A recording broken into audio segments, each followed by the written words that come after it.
वसुदेवसुतं देवं कंसचाणूरमर्दनं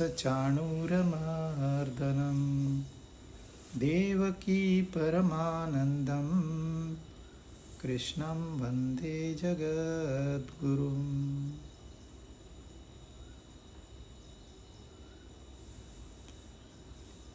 सातवां अध्याय 19 श्लोक हमने पूरे किए। परा प्रकृति अपरा प्रकृति, इसका नाम है ज्ञान विज्ञान योग। सातवां अध्याय हमने व्याख्या की थी। ज्ञान जो हम ट्रांजैक्ट कर रहे हैं, विज्ञान जिसके बारे में हम बात कर रहे हैं। तो उन्होंने प्रकृति से लेके शुरुआत की और हमको 8 प्रकार के लोग बताए। 4 आसुरी भाव वाले और 4 वो जो परमात्मा को बसते हैं। अब हम 20वें श्लोक से दूसरे विचार में जाएंगे। 20वां श्लोक 20th। कामस्तैस्तैहृतज्ञानाः प्रपदन्त्यन्यदेवताः तं तं नियममास्थाय प्रकृत्या नियता स्वयाः।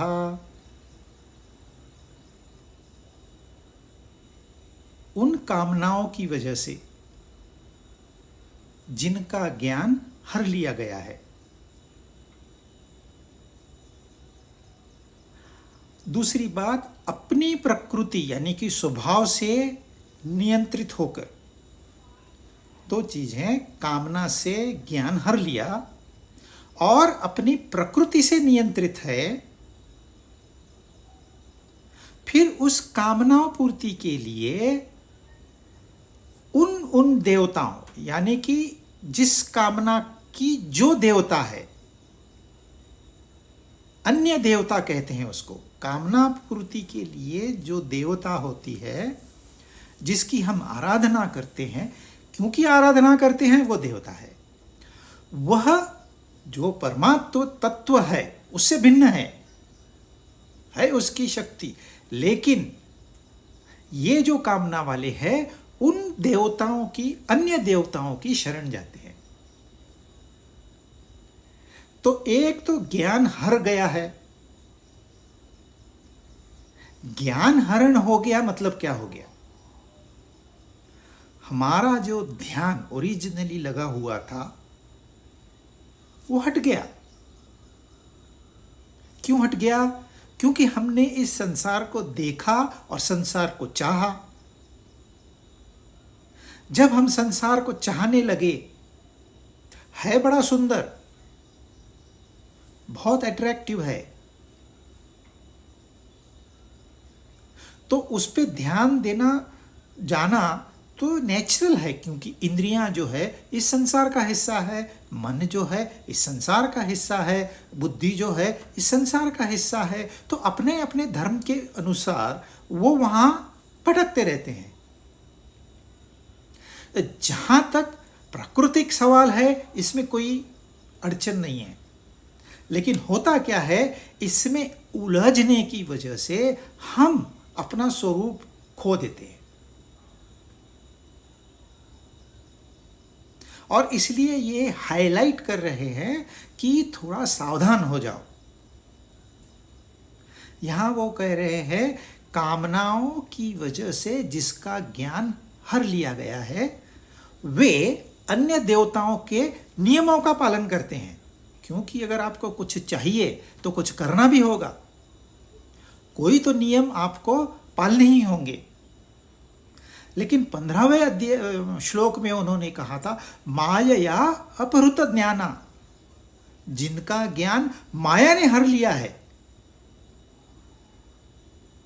जिनका ज्ञान माया ने हर लिया है वो आसुरी भाव वाले हैं, वो तामसिक है। और ये जो है, इनका भी ज्ञान हर लिया है। किसने हर लिया है? यहां कामना ने हर लिया है। कामना ने ज्ञान तो हर लिया है, लेकिन ये है बड़े एक्टिव। क्योंकि वो देवताओं को कुछ ना कुछ अर्पण करना होता है, इसमें ये लोग बिजी है। तो वहां तमस था, यहां रजस की प्रधानता है। और जब इंसान ध्येय रख के कोई कार्य करता है, ध्येय के प्रति समर्पण करता है, सारी एक्शंस करेगा, सारे काम जो बाकी करते हैं, तामसिक भी करते हैं, राजसिक भी, वो भी करते हैं, लेकिन वहां सत्व की प्रधानता होती है। क्योंकि ये जो एक्शन है ये सकाम भाव से की हुई है, वो जो है निष्काम भाव से करते हैं। तो यहां हम अभी ध्येय की बात नहीं कर रहे। ध्येय हमें बता रहा है कि आप भटक रहे हो। अपनी भाषा में कहेंगे तो जिन्होंने अपना आपा खो दिया है, जो बुद्धू लोग हैं, जिनको प्रायोरिटीज लाइफ में है ही नहीं, ये बस जैसे जीवन आया काटते हैं। और वहां 15वें श्लोक में तो वो कोई एक्शन ही नहीं है वहां पर। आलसी लोग, और आपको आलसी लोग ये दुनिया में बहुत जगह मिल जाएंगे। बड़े बड़े आश्रमों में कहते हैं हम अध्ययन कर रहे हैं, लेकिन वहां तमस की प्रधानता होती है, क्योंकि यह ज्ञान भी सांसारिक है। जब तक हमें पारलौकिक का ज्ञान नहीं होगा तो यह ज्ञान नहीं कहलाएगा। इसलिए उन्होंने ज्ञान विज्ञान ये दो शब्द बहुत अच्छी तरह से इस्तेमाल किए हैं। हम ज्ञान में भटक जाते हैं क्योंकि वह ज्ञान पाने की कामना है। तो जब कामना की प्रधानता हो गई, यानी कि रजस की प्रधानता हो गई, तो फिर इंसान अन्य देवताओं को भजता है। लेकिन अलग अलग देवताओं को भजते हैं अलग अलग लोग। क्यों? क्योंकि वो अपने स्वभाव से बंधे हुए हैं। 10 लोग हैं, 10 का ज्ञान कामना ने हरण कर लिया है। कामना ने ज्ञान हरण कर लिया, मतलब वो अपनी भाषा में बेवकूफ इंसान हो गया अभी। अब 10 के 10 बेवकूफ है, लेकिन 10 की जो देवता है वो अन्य है। सबकी देवता एक ही नहीं है। कोई धन के पीछे है, कोई विज्ञान के पीछे है, कोई कर्म के पीछे है, कोई काम के पीछे है। अपनी अपनी देवता चुन लेते हैं अपने अपने स्वभाव के अनुसार। और फिर उन देवताओं के कुछ नियम हैं। उन देवताओं के नियमों का पालन करते हैं, और बड़ी सिंसियरता, मतलब आप देखोगे जो इंसान धन के पीछे है कितनी मेहनत करता है। पहले सिनेमा में देखता थे सेठ जी बैठा है, उसकी तिजोरी है, तिजोरी पैसों से भरी पड़ी है, तिजोरी पे लक्ष्मी की मूर्ति है या फोटो है, वो रोज लक्ष्मी को अगरबत्ती जलाता है, फूल चढ़ाता है। भाव उसका दिखने में बड़ा सात्विक दिखता है, लेकिन 12 घंटे से 16 घंटे तक वो मेहनत करता है वहां पर, तब जाके उसकी तिजोरी भरती है। तो इस देवता की ये नियम है, यदि आपको तिजोरी भरनी है तो इतनी मेहनत करनी होगी। आज भी लोग 12-12, 14-14 घंटे काम में व्यस्त रहते हैं, उनको होश ही नहीं है हमको करना क्या है, पता ही नहीं है। एक बार कामना के चक्कर में इंसान फंस गया तो वहीं चिटक के रह जाता है।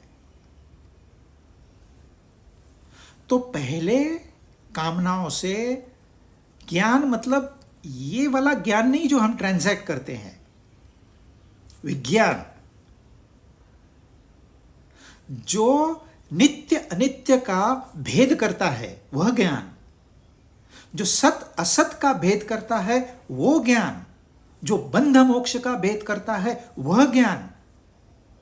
कम से कम इतना तो समझना चाहिए, मेरे लिए क्या अच्छा है, मेरे परिवार के लिए क्या अच्छा है, मेरे समाज मेरे देश के लिए क्या अच्छा है, इतना तो समझ में आनी चाहिए। पर वो भी प्रज्ञा वो हर गई। किसने हर लिया? यहां पर कामना ने हर लिया। वहां 15वें श्लोक में तो माया ने हर लिया था, तो वो 4 लोग थे, मूढ़, नराधम, आसुरी भाव वाले, उनकी तो हम बात भी नहीं करेंगे यहाँ पर। और गीता करती भी नहीं है, खाली एक इंट्रोडक्शन दे दिया उनका कि इनसे आप बच के रहो, अपने आप को बचाओ। तो गीता उनके लिए है ही नहीं, गीता इन लोगों के लिए है जो कामनाओं के नीचे दबे हुए हैं। हम संसार में आए हैं, इसका मतलब कामनाएं लेकर ही आए हैं, और पर से कोई कामना बुरी नहीं है। न कामना की देवता बुरी है, न कामना की देवताओं के नियम बुरे हैं, न ही उसके फल बुरे हैं। हमारा इनमें उलझ जाना, यह समस्या है, यह बुराई है। इस बुराई पे हमें जीत हासिल करनी है। तो कामना भी है और अपना स्वभाव भी है। मतलब कितना सावधान रहना है। आपने कामनाओं पे विजय पा ली तो भी आपका स्वभाव आड़े आएगा। अब आप कहोगे स्वभाव तो हम लेके आए हैं, वो तो हम बदल नहीं सकते। सही है, इंडिविजुअल जो नेचर है वो हम बदल नहीं सकते। अभी परसों इंटरव्यू चल रही थी सुधा मूर्ति की, उन्होंने कहा मैंने अपने पति को 45 साल में हंसता हुआ नहीं देखा, और नहीं मैं उन्हें हंसा सकी, और 45 साल में मैं कभी सीरियस नहीं हुई। स्वभाव है, वो अपने स्वभाव से जीते हैं, ये अपने स्वभाव से जीते हैं। तो फिर हमें पुरुषार्थ क्यों मिला है? पुरुषार्थ इसलिए मिला है कि इस स्वभाव में जो खामियां हैं, जो दोष है, उसे हमें निकालना है। आपका स्वभाव रहने दीजिए जैसा है वैसा, उसमें आपने कोई गड़बड़ नहीं करनी। परंतु यदि मेरे विचारों से, मेरी एक्शन से यदि किसी को दुख पहुंच रहा है, तकलीफ पहुंच रही है, तो इसका मतलब मुझ में कोई दोष है। स्वभाव नहीं बदलूंगा मैं अभी पहले मेरे को अपने अंदर के दोष मिटाने हैं, उन दोषों पे विजय प्राप्त करनी है। जरूरी नहीं है सब लोग हंसते ही बैठे, लोग तो बिना वजह हंसते हैं। कोई लोग दुख की बात भी हंस के करते हैं, उनका स्वभाव है। जहां तक स्वभाव है इसमें कोई समस्या नहीं है। लेकिन सचमुच अगर वो दुख में हंसने लगे तो क्वेश्चन मार्क आता है कि भाई हो क्या रहा है। तो स्वभाव से हम बंधे हुए हैं पहले ही, और उसमें दोष भी है, उससे भी हम बंधे हुए हैं, जिसके ऊपर हम विजय प्राप्त कर सकते हैं, और उसके लिए हमारे पास पुरुषार्थ है। अब हो गया क्या है, इस पुरुषार्थ का इस्तेमाल हम नहीं कर पाते क्योंकि हमारी प्रज्ञा ये कामनाएं ले गई है। They have kidnapped our intellect. पहले तो इंद्रियां हैं, इंद्रियों को विषयों के सिवा कुछ नहीं समझता। They are poor. फिर मन है, मन को इंद्रियां और भावनाएं, इनके सिवा कुछ नहीं आता। और बुद्धि थोड़ा ज्ञान प्राप्त क्या कर लिया, अहंकार से फूल जाती है। जितनी बुराइयां ये कामनाएं, ये भावनाएं, ये इंद्रियों के विषय नहीं है, उन सबसे डेंजरस है अहंकार। आई नो, मेरे पास बुद्धि है, तुम्हारे पास नहीं है। और शास्त्र कहते हैं मोमेंट यू से I know that means you do not know. आपने कह दिया मैं बुद्धिमान हूं, मतलब आप बुद्धिमान नहीं हो। ये शास्त्रों की भाषा है। क्योंकि जिसके पास सच्चा ज्ञान है वो अपने आप को अज्ञानी के रूप में ही प्रेजेंट करता है। जैसा संसार है वैसे वो रहेगा, पर अंदर में उसको पता है सही क्या है, गलत क्या है। वो अपने आप को मैन्यूवर करके चला जाएगा, किसी को पता भी नहीं चलेगा।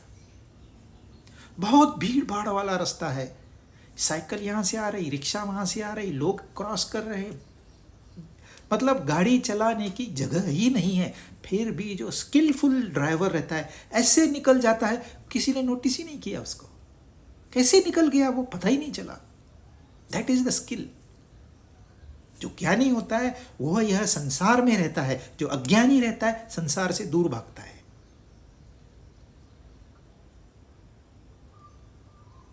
तो ये कामनाएं पर से वो रहेगी। कोई ये नहीं कह सकता मेरे पास 0 कामनाएं हैं, कितना भी बड़ा महात्मा रहने दो।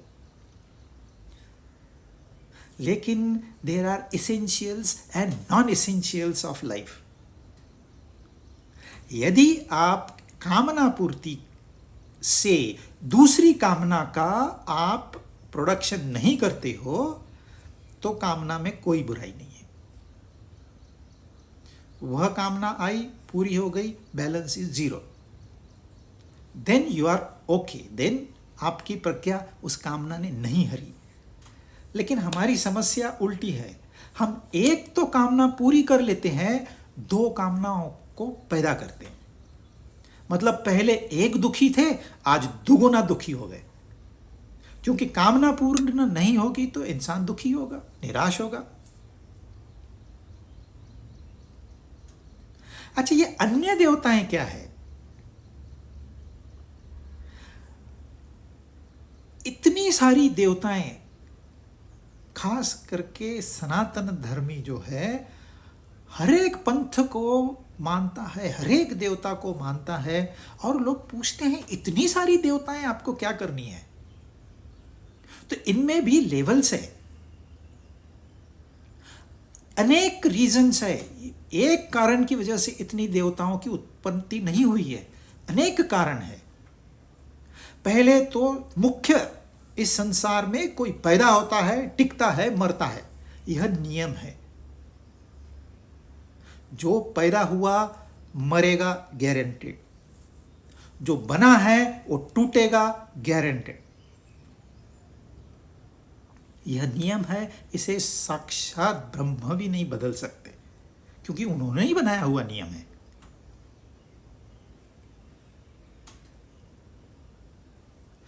तो इसको डिविनाइज करने के लिए उन्होंने 3 देवता बना दी। ब्रह्मा को क्रिएशन का देवता बना दिया, शिव भगवान को डिस्ट्रक्शन का देवता बना दिया, और बीच में जो विष्णु है उनको मेंटेनर का काम दे दिया। इतना ही नहीं, जो भावनिक लोग हैं, जो भक्ति को समझते हैं, मानते हैं, विश्वास रखते हैं, उनके लिए विष्णु देवता दे दी। जो ज्ञान की उपासना करते हैं उनके लिए शिव दे दिए। अब हम एनालाइज नहीं करते क्यों शिव ज्ञान की देवता है। जितना भी ज्ञान है वो शिव भगवान के उपासक है। आप ये जो डायरेक्ट जो ऑफरिंग करते हैं हम, वो सच्ची उपासना नहीं है, वो आपको एंगेज करके रखा है। भाई करते रहो जब तक आप सवाल नहीं पूछोगे। परशुराम जी थे ब्राह्मण, लेकिन उन्हें क्षत्रियों से बड़ी नफरत थी। 21 बार उन्होंने क्षत्रियों को सफाया कर दिया, 21 बार, 21 टाइम्स। फिर उनको पता चला कोई राम नाम का क्षत्रिय आया है, 22वां, उनसे युद्ध करने गए और हार गए। हार गए, डिजेक्ट हो गए। पहले किसी गुरु के पास गए, उन्होंने सीधे उस ज्ञान दे दिया, लेकिन इन्हें बात समझ में नहीं आई। ये कहते आपने मुझे नहीं समझाया ठीक से, समझ में इनकी नहीं आई बात। तो उन्होंने कहा तुम एक काम करो, मैं नहीं तुम्हें समझा सकता, तुम दत्तात्रेय भगवान के पास जाओ, वो तुम्हें ये ज्ञान बताएंगे। फिर वो दत्तात्रेय के पास गए। मैं ऐसे ऐसे, मैं परशुराम हूँ, भार्गव हूँ, मैंने 21 बार क्षत्रियों को हराया है, अब मैं हार गया, मैं टूट गया, इसलिए मैं उस गुरु के पास गया था, उनके नज़दीक ही जाते मुझे बहुत शांति मिली, पर उन्होंने मुझे ज्ञान नहीं दिया, हालांकि उन्होंने सारा ज्ञान दिया था। तो दत्तात्रेय भगवान समझ गए, ये तो गुस्सा अहंकार इससे दबा हुआ है वैसे ज्ञानी, है ब्राह्मण, परंतु अहंकार और गुस्सा, परशुराम मतलब गुस्से का प्रतीक है। तो उन्होंने कहा ठीक है, ये देखिए, ये है, एक पत्थर लिया और कहा कि ये है त्रिपुरा देवी, तुम इसकी उपासना करो, उसके लिए वो पर्वत के चोटी पे जाओ, अपने खाने पीने का बंदोबस्त करो और इसकी उपासना करो। क्या उपासना करनी है भाई? इसको रोज नहलाना है और गर्म पानी से नहलाना है, तुम भले ठंडे पानी से नहाना लेकिन इसको गर्म पानी से नहलाना। फिर इसको रोज नए कपड़े देने हैं, तुम भले फटे पुराने पहनो। फिर इसको भोग लगाना है, अच्छा भोग लगाना है, तुम भले रूखी सूखी खाना, वगैरह वगैरह जो सारी उपासनाएं हैं इस संसार में आपको दिख, ये इनको दे दी। परशुराम भगवान, अभी इन्हें तो ज्ञान लेना है, तो चॉइस नहीं है, गुरु ने बता दिया उपासना कर, उपासना करने चले गए पर्वत पे। वहाँ अपनी कुटिया बनाई, छोटा मंदिर बनाया और जिसे बताया था वैसे करते रहे, जो उनके मन में आया वैसी उपासना करते रहे। 12 साल बीत गए, 12 years। फिर उन्होंने बैठ के सोचा, पहली ये त्रिपुरा देवी है कौन? मैं तो इसकी उपासना किए जा रहा हूं, लेकिन ये है कौन, है कहां, मैं क्यों उपासना कर रहा हूं, क्या हासिल हुआ मुझे? 12 साल में कुछ भी नहीं मिला है मुझे। फिर बहुत सोचने के बाद चलो वापस गुरु को मिलते हैं, उनको ही पूछते हैं। तो वापस आते हैं दत्तात्रेय भगवान के पास, बोलते मुझे पहले तो आप ये बताइए, ये त्रिपुरा देवी है कौन? तो बोलते अभी त्रिपुरा देवी को भूल जा, उस मूर्ति को भूल जा, उस उपासना को भूल जा, अभी मैं तुझे जो बताता हूं वह सुन। बोलता नहीं नहीं, लेकिन मुझे 12 साल में कुछ फायदा ही नहीं हुआ। अरे फायदा कैसे नहीं हुआ? जब मैंने तुझे कहा ये त्रिपुरा देवी है, तूने मान लिया ये त्रिपुरा देवी है। अब तू पूछता है ये त्रिपुरा देवी है कौन, तो ये फायदा नहीं है क्या? यही प्रश्न तू पहले करता मुझसे तो तेरे 12 साल बच जाते। तो ये उपासना किस लिए की उसने?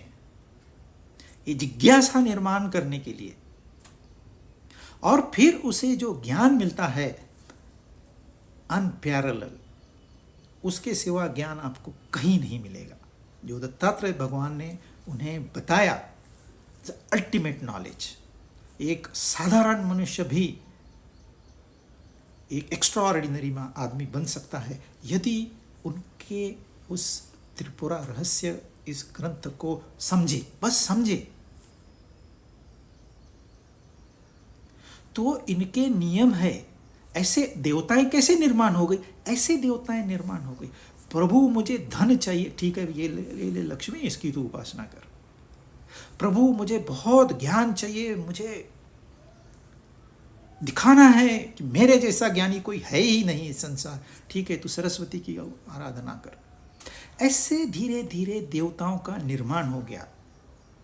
फिर परिवार में एक घर से लड़की आई, दूसरे घर से लड़का आया, इसकी देवता अलग, उसकी देवता अलग। फिर घर से शाम को बाहर निकलेंगे, ये बोली कि मैं दाएं जाती हूँ, वो बोलेगा मैं बायां जाता हूँ। तो उन्होंने अनेक देवताओं की निर्मिति की। परिवार के लिए एक देवता, उसको कुल देवता कहते हैं। फिर गांव में झगड़े होने लगे, इसलिए ग्राम देवता उन्होंने बनाई। फिर गांव टू गांव झगड़े होने लगे, इसलिए उन्होंने इष्ट देवता बनाई। है वही। सिंधी लोग झूलेलाल भगवान को पूछते हैं, है कौन वो? आप सवाल नहीं पूछते, है कौन? जैसे परशुराम को 12 साल लगे पूछने को कि है कौन। हम पूछते ही नहीं है। महाराष्ट्र में विठ्ठल रखुमाई, सारा महाराष्ट्र पंढरपुर चला जाता है एकादशी के समय।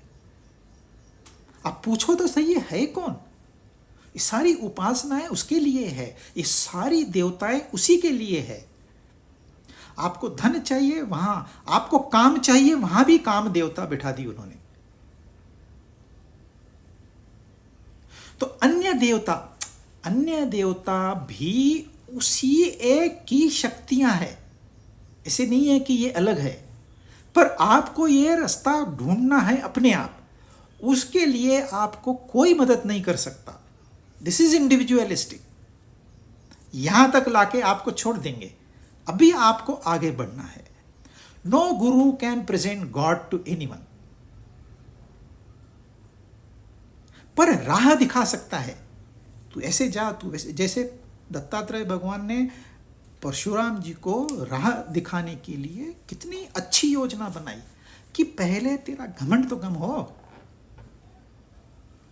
गुस्सा तो कम हो, कामना ने तेरा ज्ञान अपहरण कर लिया है, जरा उसको जगह पे तो आने दे, उसको छुड़ा के तो ला। तू लाया उन्होंने बढ़िया से काम किया जैसे गुरु ने बताया। फिर वो आंख बंद करके उसको उन्होंने फॉलो। हाँ, इतने प्रश्न परशुराम ने पूछे हैं जितने और किसी ग्रंथ में नहीं है। प्रश्न जरूर पूछे, लेकिन फिर एक बार उन्हें समझ में आ गया कि मेरा प्रश्न का उत्तर मुझे सही मिलता है। फिर उन्होंने उस राह को नहीं छोड़ा, पकड़ के रखा। इसलिए परशुराम जी भी एक अवतार पुरुष हो गए है। तो कामनाओं की वजह से बुद्धि हर गई, वह जो प्रज्ञा है वह हर गई। डिस्क्रिमिनेटिंग फैकल्टी है उसमें शॉर्ट सर्किट हो गया, प्लस अपना स्वभाव। इन दोनों के कॉम्बिनेशन की वजह से इंसान अनेक देवताओं की तलाश में घूमते फिरता है। यहाँ देवताओं को पर्सोनिफाइड किया गया है, बाकी जगहों पे उतना उनका दिमाग ही नहीं चला है, लेकिन वो भी अन्य देवताओं के पीछे ही लगे हुए हैं। अब दुनिया में किसी को भी पूछो क्या चाहिए तुझे, पैसा चाहिए और कुछ नहीं। I am ready to do anything, I am ready to die, पर मुझे डॉलर्स चाहिए। यह भी एक देवता की उपासना ही है। नियम उनके अलग अलग है। अब पुराने जमाने में इंडस्ट्री नहीं थी, बिजनेसेस नहीं थे, इतना पैसा नहीं था। पैसा था, सोना था, गायें थी, परंतु गैजेट्स नहीं थे। तो लोग उनको काम में लगा, तू ये यज्ञ कर, तेरी ये कामना पूरी होगी। क्या पुत्र कामेष्टि यज्ञ कर। अब पुत्र कामेष्टि यज्ञ वो पूछेगा नहीं ये क्या है, कैसे करने का, क्यों करने का। वो सीधे जैसे इंस्ट्रक्शन दिया वैसे करने लगा। कहीं तो उसको एंगेज करना है। फिर कहेंगे यहाँ कुएं खुदवाओ, यहाँ धर्मशाला बनाओ, तो आपको ये मिलेगा, आपकी ये कामना पूरी होगी। कैसे भी करके सामाजिक कार्य भी होता है इसमें, और इंसान एंगेज भी रहता है। एंगेज रहना ज़्यादा इम्पॉर्टेंट है। एक ना एक दिन तो हम पहुंच ही जाएंगे। यदि राह सही है तो कोई चिंता नहीं, क्योंकि राह गलत हो गई तो आप कितनी भी मेहनत करो वो व्यर्थ ही जाने वाली है। इंसान करता क्या है, पहले 1000 कमाता है, फिर लाख कमाता है, फिर करोड़ कमाता है, फिर मिलियनर्स होता है, फिर बिलियनर्स होता है, और एक दिन सब छोड़ के चला जाता है। व्यर्थ, क्योंकि दिशा ही गलत हो गई। आप उसकी शरण में चले जाओ, फिर काम ना रखो। ऐसे बड़े बड़े इंडस्ट्रियलिस्ट है जिनके पास अनगिनत संपत्ति है, लेकिन उन्होंने कभी संपत्ति को, अपने धन को इंपॉर्टेंस नहीं दिया। बोलते मेरा कर्तव्य क्या है मुझे बताओ, यदि मैं उससे भटकता हूं तो मुझे बताओ।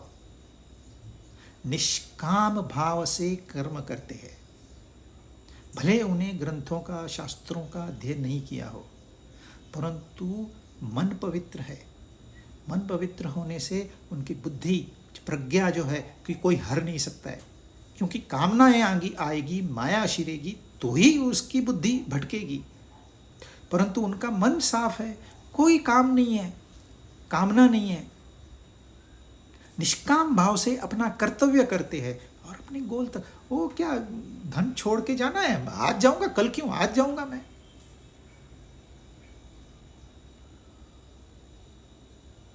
तो थोड़ा सा कॉम्प्लिकेटेड यहाँ लगता है कि कामनाओं की वजह से प्रज्ञा हर ली, फिर हमारा नेचर है, फिर देवताएं हैं और उनके नियम है। लेकिन ये संसार ऐसे ही है, ऐसे ही चल रहा है। ये खाली उन्होंने एक श्लोक में बताया है बस। तो हमने क्या कहाँ ध्यान देना है? अपने स्वभाव के दोषों को खाली कम करना है बस, और कामनाओं को रूप अलग देना है। आप उसको आवश्यकता, मुझे खाना खाना है, ये मेरी आवश्यकता है। आप उसे कामना बनाओगे तो दुख के सिवा कुछ नहीं मिलेगा। आवश्यकता करके रखोगे, यू विल एंजॉय। खाना दोनों खाते हैं, जिसकी कामना है वो भी खाता है, जिसकी आवश्यकता है वो भी खाता है। लेकिन आवश्यकता पूर्ण होने के बाद फिर कामना पैदा नहीं होती। लेकिन कामना पूर्ण होने के बाद, अरे खाना बहुत अच्छा था, मैंने तो बहुत खा लिया, दिन भर फिर उसकी चर्चा होगी, फिर और दोस्तों को बताएंगे मैंने ऐसे खाना खाया, फिर बोलेंगे नहीं मुझे तो और एक बार जाना है वहां पर। अरे वहां क्या जाता है, वहां जा, अब वहां भी जाऊंगा मैं। कामनाएं बढ़ते ही जाएगी, वो कभी कम होने वाली है नहीं। तो वहां ध्यान दो, आवश्यकताएं आप पूरी करो। आपको गाड़ी चाहिए, गाड़ी लीजिए, हेलीकॉप्टर चाहिए, हेलीकॉप्टर लीजिए, जितनी आपकी कैपेसिटी हो। उसमें कोई ऑब्जेक्शन नहीं है शास्त्रों का।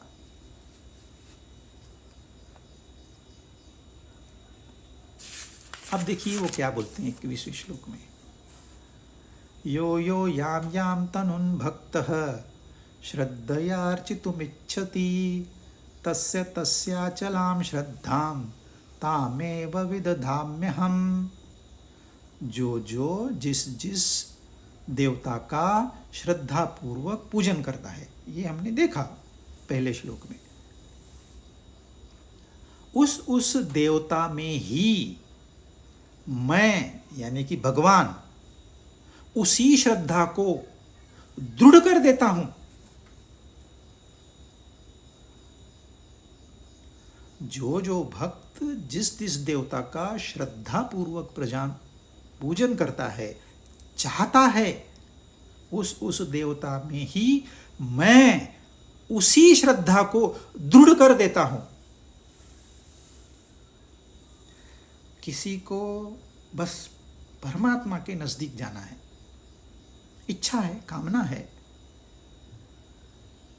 भगवत प्राप्ति करनी है, आनंद की प्राप्ति करनी है, परम शांति की प्राप्ति करनी है, इच्छा है, तो वो भगवान जो है इस श्रद्धा को दृढ़ कर देंगे। इसमें कोई संशय नहीं है, ये समझ में आती है बात। पर जो जुआरी है, जो कैसीनो में एडिक्ट है, मेहनत करके कमाता है और वहां गलाता है, उसकी भी श्रद्धा ये दृढ़ करते हैं। जो धन का गुलाम है, उसकी भी श्रद्धा ये दृढ़ करते हैं। जो काम का गुलाम है, उसकी भी श्रद्धा दृढ़ करते हैं। आप जिस देवताओं को चाहते हो, यानी कि जो आपका फील्ड ऑफ इंटरेस्ट है,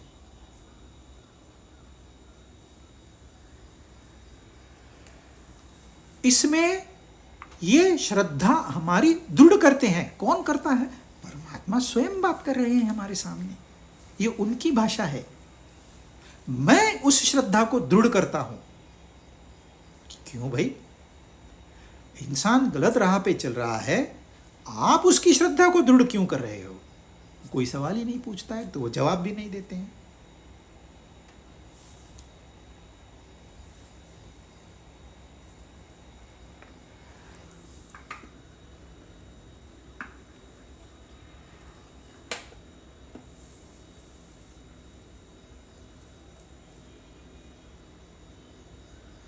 ऐसे करिए ना भगवान, आपको श्रद्धा दृढ़ करनी है ना, तो वहां से हटा के आपकी तरफ लगा दीजिए ना। सीधा सब देखिए, वो कह रहे हैं आपकी श्रद्धा को मैं दृढ़ करता हूं। आप किसी भी देवता के पीछे भागो, उसकी श्रद्धा, और ऐसे होता है जो स्पोर्ट्समैन है वो स्पोर्ट्स में ही और एक्सपर्टाइज और एक्सपर्टाइज और एक्सपर्टाइज वो बढ़ते ही जाता है। जो पैसा कमाता है वो उसमें ही और पैसा और पैसा और पैसा। मेरे कुछ दोस्त हैं यहाँ पर, वो हमेशा चलो गोवा चलते हैं, चलो गोवा चलते हैं। अरे वहाँ गोवा में जाके मैं गोवा घूम के आया हूँ, मुझे तो, मैंने सब देखा हुआ है, मुझे कोई इंटरेस्ट नहीं है। नहीं नहीं, एक दिन बोले चल, मैंने भी सोचा चलो, ये करते क्या है अकेले जाके। तो जाते ही पहले कैसीनो में, अब उनके साथ मैं भी कैसीनो में गया, एंट्री टिकट भरी। पर वो देखने के बाद मुझे ये पूरी गारंटी थी कि यहां से मैं जेब खाली करके ही निकलूंगा यदि खेलूंगा तो। यदि मुझे अपनी जेब बचानी है तो खेलना नहीं है। तो मैं तो नहीं खेला, लेकिन ये पूरे इन्वॉल्व थे उसमें। जब तक इनकी जेबें खाली नहीं हुई खेलते रहे। और ये एक बार नहीं होता है, साल में 3 बार 4 बार ये लोग जाके कमाते हैं, वहां जाके।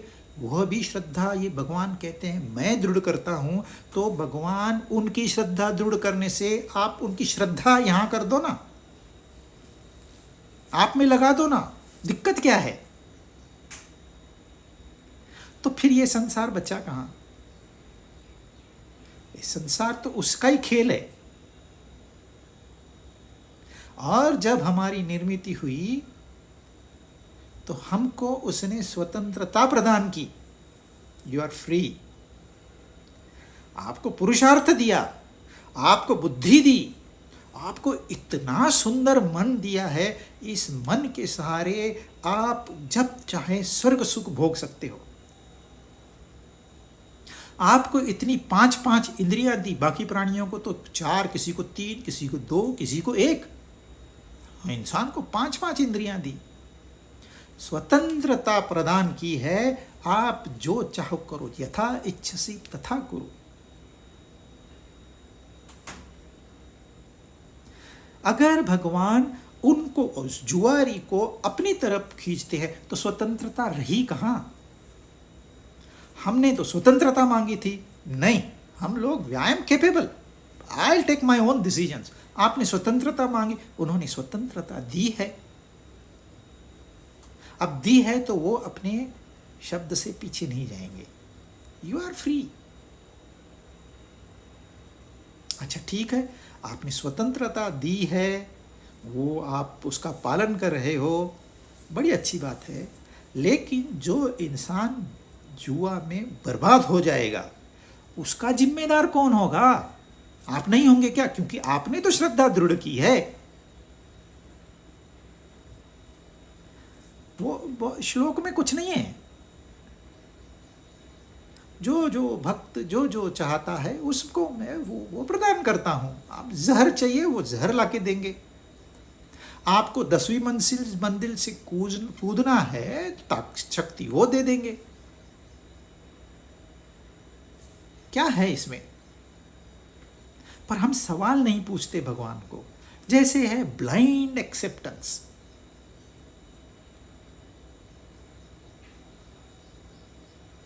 इंसान नरक की ओर जा रहा है, 1 स्टेप नीचे, 2 स्टेप नीचे, 3 स्टेप नीचे, 4 स्टेप नीचे। 7वां जो नरक रहता है ना, बहुत ही घिनौना नरक रहता है। इंसान जा रहा है और ये उसकी श्रद्धा दृढ़ कर रहे हैं, भगवान जी आप कर क्या रहे हो, वो नरक में जा रहा है।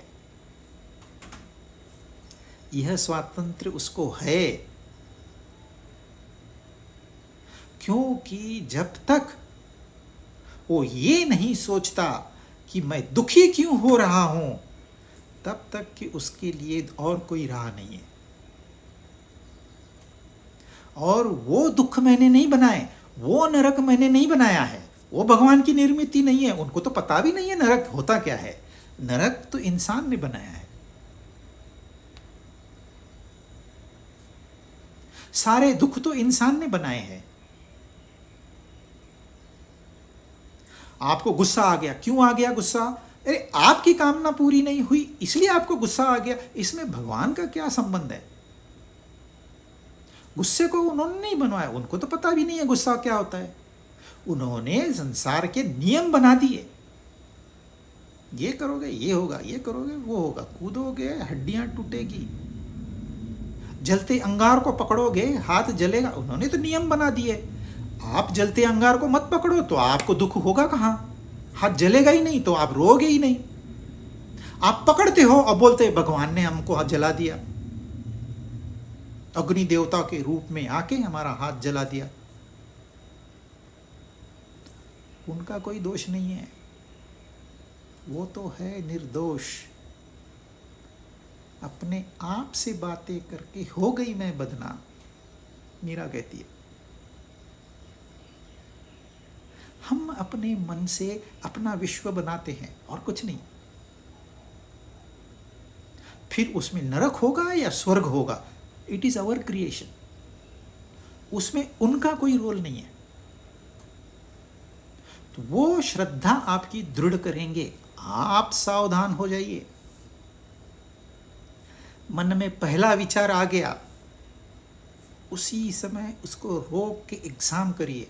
अगर विचार सही है, लोक संग्रह के वास्ते है, प्लीज गो अहेड। आपकी उन्नति के वास्ते है, प्लीज गो अहेड। चलो आपका 1 रुपया फायदा है, दूसरे का 100 रुपया फायदा है, प्लीज गो अहेड। आपका 1 रुपया तो होगा ना, लेकिन उसमें जरा भी गुंजाइश है, क्योंकि ये विचार जो है ये आपकी आदत बनने वाला है। ये सोचिए, है एक विचार सिंगल, कोई स्टैंडिंग नहीं है उसका, परंतु ये आगे चल के ये आदत बनने वाला है। और जब आदत बन जाएगी, यू आर टोटली विक्टिमाइज्ड। फिर आप उसमें से बाहर आना करीबन करीबन नामुमकिन है। आ सकते हैं, कई ड्रगिस्ट को इन्होंने बाहर लाया है, कई एडिक्ट्स को इन्होंने बाहर लाया है, मुमकिन है पर बहुत कठिन है। It's life and death.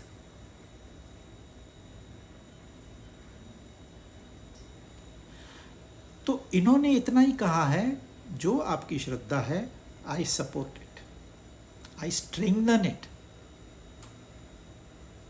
I allow you to go head with it. बाकी आपके पास बुद्धि भी है और आपके पास पुरुषार्थ भी है। ठोकरें खाके जो इंसान सीखता है वो किताबों से नहीं सीखता। इसलिए संसार में विचरण करना आवश्यक है। दुख आए तो डरना नहीं है, यह दुख हमारे भलाई के लिए तो है। हम गलत राह में जा रहे हैं, दुख आया मतलब उसने हमको रोकने की कोशिश की है, हम समझते नहीं है, हम वहीं रुक जाते हैं। जब वो हटे तो मैं आगे बढ़ूं। अरे वो तुझे रोक रहा है भाई, मोड़ ले अपनी दिशा को। हम उसको गलत तरीके से ले रहे। इसलिए एक विचार आया, आप एग्जाम करिए, फिर नहीं तो इसको आप एग्जाम भी करोगे तो कुछ कृति नहीं कर पाओगे। 22 सतया श्रद्धया युक्तः तस्याराधनमीहते लभचेत कामान मय्यैव विहितान हितान। उस श्रद्धा से, कौन सी श्रद्धा से? जो मैंने दृढ़ की है, उस श्रद्धा से युक्त होकर वह मनुष्य उस देवता की उपासना करता है। अब ये सारी उपासनाएं सकाम उपासना है, ये निष्काम उपासनाएं नहीं है।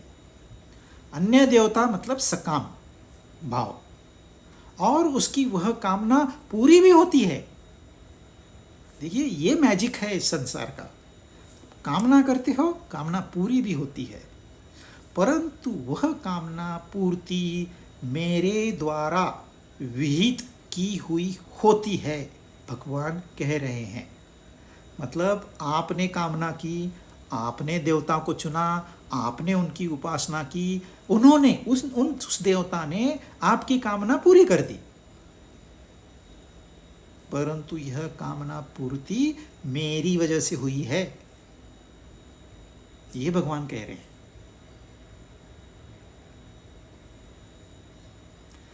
देखिए, बड़ी ऑर्गेनाइजेशन है, उसका मालिक तो अपने घर में बैठा है, उसको घर की समस्या है, उसमें वो उलझा हुआ है, उसकी कंपनी चल रही है, और किसी एम्प्लॉय को 5,000 रुपया चाहिए, वो जाता है मैनेजर के पास, मैनेजर उसके वाउचर पे साइन करता है, कैशियर से वो 5,000 ले लेता है।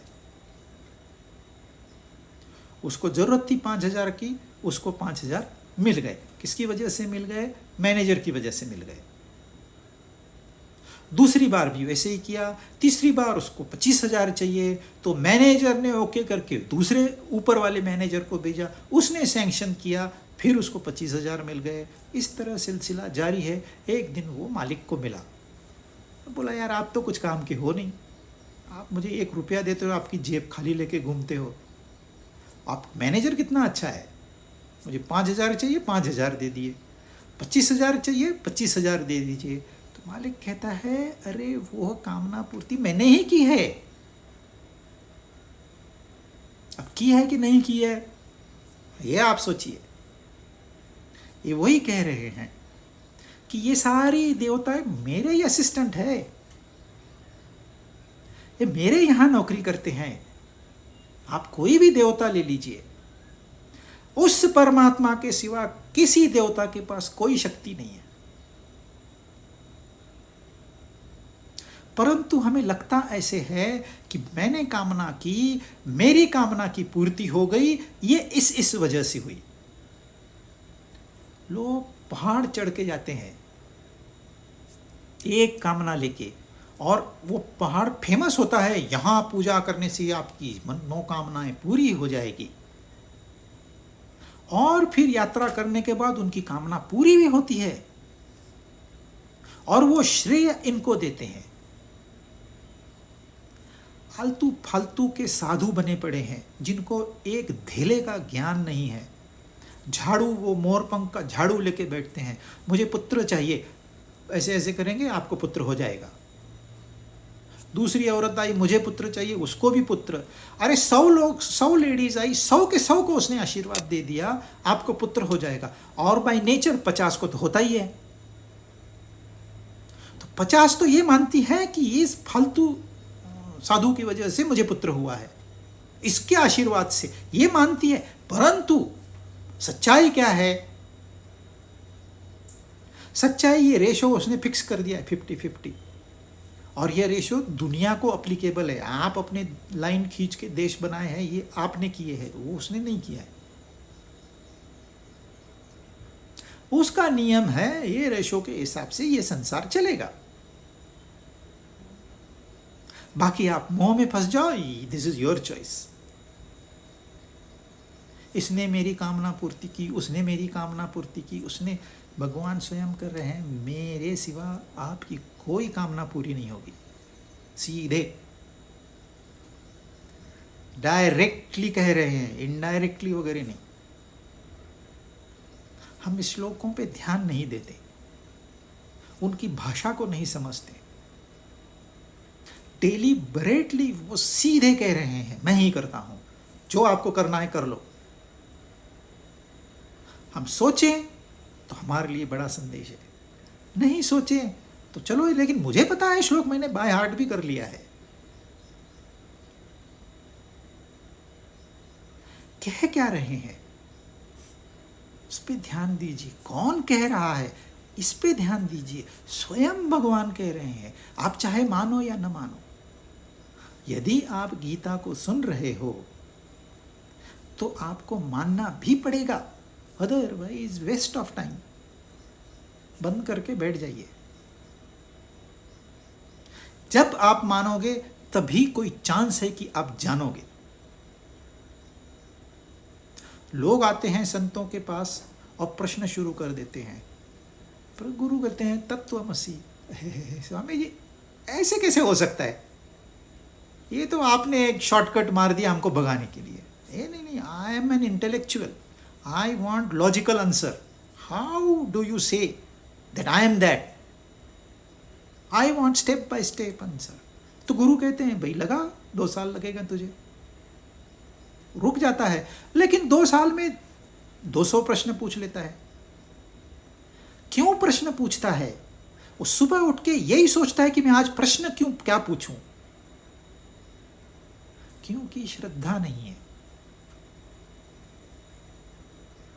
जिस शिष्य की श्रद्धा होती है वो बोलता है गुरु आपने कहा ये सत्य ही होगा, आप क्यों झूठ बोलोगे? आपको क्या इंटरेस्ट है? आपको न धन चाहिए, न मान सम्मान चाहिए, ये तो सब आपने ठुकरा दिया है, फिर आप मुझसे झूठ क्यों बोलोगे? ये सही होगा, मेरी समझ में नहीं आ रहा है। इसको कहते हैं श्रद्धा। वो कह रहे हैं और हमारी श्रद्धा ठीक है यार, वो कुछ लिख दिया उन्होंने, फिर ज्ञान प्राप्ति नहीं होगी। इसलिए सबसे पहले शरण जाना होता है। शास्त्र मतलब ये हजारों सालों से यह टिके है, सारी एवरीथिंग हैज वैनिश्ड, सारे के आर्किटेक्चर समाप्त हो गए, जो वहां उस समय बनाया था अब आपको नामो निशान नहीं मिलेगा। ये स्टोरी है और ये ग्रंथ है, ये टिकाया उन्होंने। और न किताबें थी, न कंप्यूटर था, न रिकॉर्डिंग था, कुछ नहीं था, फिर भी टिका के रखा है, ज्यों का त्यों, एक डॉट चेंज नहीं किया उन्होंने। क्योंकि मानवता यदि आप चाहते हो, इसके सिवा और कोई चॉइस नहीं है। उन्होंने स्वतंत्रता दी है। आप खड्डे में गिरना चाहते हो, गिरिए, मैं आपको शक्ति प्रदान करूंगा, चाहिए तो खड्डा भी बना के दूंगा। परंतु उच्च स्थान प्राप्त करना चाहते हो, वो भी तो मैं ही करूंगा। और उसकी कृपा से यह ज्ञान संभव नहीं है। आप कितने भी किताब पढ़ लो, कितने भी साल, मैं जानता हूं किसी व्यक्ति को एक किताब जो कि बहुत बड़ा भी नहीं है लेके 40 साल से वो व्यक्ति बैठी है। मैं गया सुबह 11:30 बजे मिलने, किताब लेके बैठी है, वही किताब जो 40 साल पहले उसको मिला था। एक किताब 40 साल में 10 बार तो बाय हार्ट होना चाहिए, उल्टा सीधा टेढ़ा मेढ़ा सारा बाय हार्ट होना चाहिए। श्रद्धा नहीं है, दिखावे का ज्ञान कोई काम का नहीं है। तो जब वो कह रहे हैं वह कामना जो तेरी उस देवता ने पूरी की है वो मेरी वजह से, क्योंकि सबका नियंता मैं ही हूं। हमें ये पढ़ के नतमस्तक होना चाहिए, उसके आगे बाकी झंझटों में क्यों बढ़ना है? साक्षात उनकी वाणी है। परंतु श्रद्धा, इसलिए कभी कभी आंख बंद करके भी विश्वास रखना चाहिए। हर बार आंख खोल के आप विश्वास नहीं कर सकते। लेट इट बी ब्लाइंड श्रद्धा। परंतु हमारे पूर्वजों ने इतनी मेहनत की है, इसका कोई हिसाब नहीं है। हमको 1000 जन्म लग जाएंगे तो हम गीता की रचना नहीं कर पाएंगे। जब हमको रेडीमेड मिला है, अपने पूर्वजों से मिला है, कोई एलियन से नहीं मिला है, अपने लोगों ने इतना संभाल के लिए हमारे लिए रखा है, और हम उसको नहीं शरण जाएंगे तो किसकी शरण में जाओगे? फिर जाओ, ये संसारी कामनाएं तो बहुत है, खड्डे में गिरो, चॉइस इज योर्स। ये स्वतंत्रता आपको दी हुई है, तो उन्होंने कह दिया ये स्वतंत्रता तेरी है, मैं श्रद्धा तेरी दृढ़ करूंगा, पर ध्यान में रख सारी कामनाएं तेरी जो पूरी हो रही है वो मेरी वजह से हो रही है। 23 अंतवत्तु फलम तेषाम तद्भवत्यल्पमेधसाम देवान् देवयजो यान्ति मद्भक्ता यान्ति मामपि। परंतु उन अल्प बुद्धि वाले। कौन अल्प बुद्धि वाले? जिनका ज्ञान, जिनकी प्रज्ञा, जिनकी डिस्क्रिमिनेटिंग पावर या तो कामना ने हर ली है या तो फिर माया ने हर ली है। या तो तमस की वजह से है या तो रजस की वजह से है। उन अल्प बुद्धि वालों को, मनुष्यों को, उन देवताओं की आराधना का फल, देखो पहले उन्होंने क्या कहा है, जो फल मिलेगा मेरी वजह से ही मिलेगा। अब कह रहे हैं उन अल्प बुद्धि वालों को उन देवताओं की आराधना का जो फल मिलता है वह नाशवान है। यहां उन्होंने कहा है अंत वाला, जिसका अंत होता है, जिसका अंत होता है वह नाशवान है, वह टिकेगा नहीं। देवताओं का पूजन करने वाले देवताओं को प्राप्त होते हैं और मेरे भक्त मुझे ही प्राप्त होते हैं। अभी अल्प बुद्धि वाले कौन है? जो हमने इसके पहले वाले देखे हैं। अब उन्होंने बुद्धि को इतना महत्व क्यों दिया है? क्योंकि जो ज्ञानी होते हैं वह परमात्मा पे ध्यान नहीं देते, वो अपने बुद्धि पे ध्यान देते हैं। क्यों? क्योंकि सारी फसाद की जड़ जो है ये मन है। ये मन बंधन में पड़ता है, यह मन दुख उत्पन्न करता है, यह मन उद्विग्नता उत्पन्न करता है, यह मन अटैच होता है, आसक्त होता है। तो सारी मिजरीज जो है यह मन की देन है। और मन को नियंत्रण करने वाली एक ही शक्ति है, वो है बुद्धि। बुद्धि मन से स्ट्रांग है, बहुत स्ट्रांग है। विषय है, विषयों में एक शक्ति है, लेकिन जो हमारे इंद्रिय हैं उसमें विषयों की तुलना में अनेक शक्ति है। जो इंद्रियों में शक्ति है उससे कई गुना ज्यादा मन में शक्ति है। जो मन में शक्ति है उससे कई गुना ज्यादा बुद्धि में शक्ति है। तो यदि यह बुद्धि मेरी विकसित हो जाए तो मैं मन पे और इंद्रियों पे आसानी से नियंत्रण कर सकता हूं और मुक्त हो जाता हूं। इसमें परमात्मा का क्या रोल, मेरी आत्मा का क्या रोल? वो नहीं है। देखिए कितना ही बुद्धि तेज है इंसान की, वो पूरा मन को उसने काबू में रखा है। एक जगह बैठा है, हिलता नहीं है। कितने दिनों से खाना नहीं खाया है, कितने वर्षों से खाना नहीं खाया है, जटाएं निकल के आई है। कितना नियंत्रण है, कितनी तल्लख बुद्धि है उसकी, पूरा नियंत्रण। एक इंद्रिय एक मिनट के लिए बाहर नहीं जा सकता। तो फिर इसमें परमात्मा कहाँ आ गया, इसमें आत्मा कहाँ आ गई? उनका तो कोई रोल ही नहीं है। बुद्धि विकसित कर ली, मन पे नियंत्रण कर लिया, सारे दुख गायब, सारे दुख गायब, इंसान मुक्त हो गया।